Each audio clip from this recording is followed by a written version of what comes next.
Alright, guys, I'm back with another chapter in Psalms. I'm going to be reading Psalms chapter 121 today, where the theme reads, "We can depend upon God for help. Pilgrims must travel through lonely country to their destination. They are protected, not by anything created, but by the creator of everything." Which is pretty inspiring. I like that. But we'll get right into it. I look up to the mountains. Does my help come from there? My help comes from the Lord, who made heaven and earth.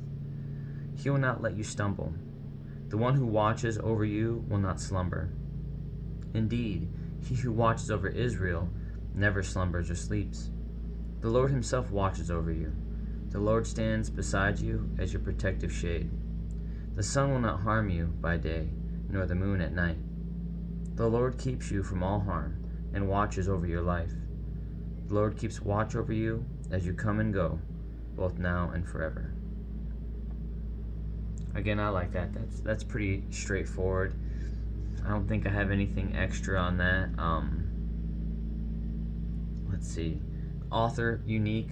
Again, they're not sure if this is David. They believe that is Hezekiah that wrote this. And after reading most of Psalms, it's super interesting that there seems to be so many different authors. I thought this was primarily David, which I think that a good majority of it is, but there's so much of it that isn't, and it just seems to be diaries from different people. So it's interesting that this is a collection from who knows how many people. But I like that confidence. I like being able to walk through life knowing that God's right there next to you, protecting you from things that you have no idea what's happening. And I've heard some different I don't want to say translations because it's not in a literal sense, some theological predictions, if you will, based on biblical reading and trying to read through the lines, trying to identify nuance. And again, that's just it's all hearsay. No one knows exactly what to expect when we pass away and we transition, but I heard this one person mention, and it might have been a TED Talks, and it might have been a shorter of some kind, I forget what it was, but to be in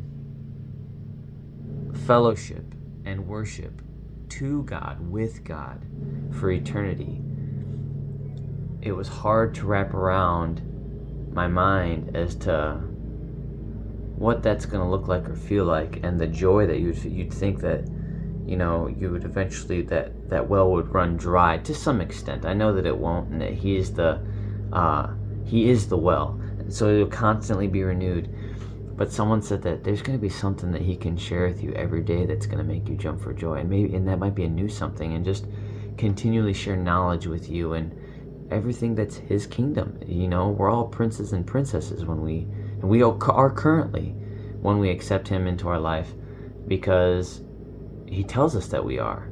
But to spend that type of a time in fellowship with all fellow believers, worshiping him, constant celebration, to reign with him, just seems crazy. And crazy is probably not the right word, but it seems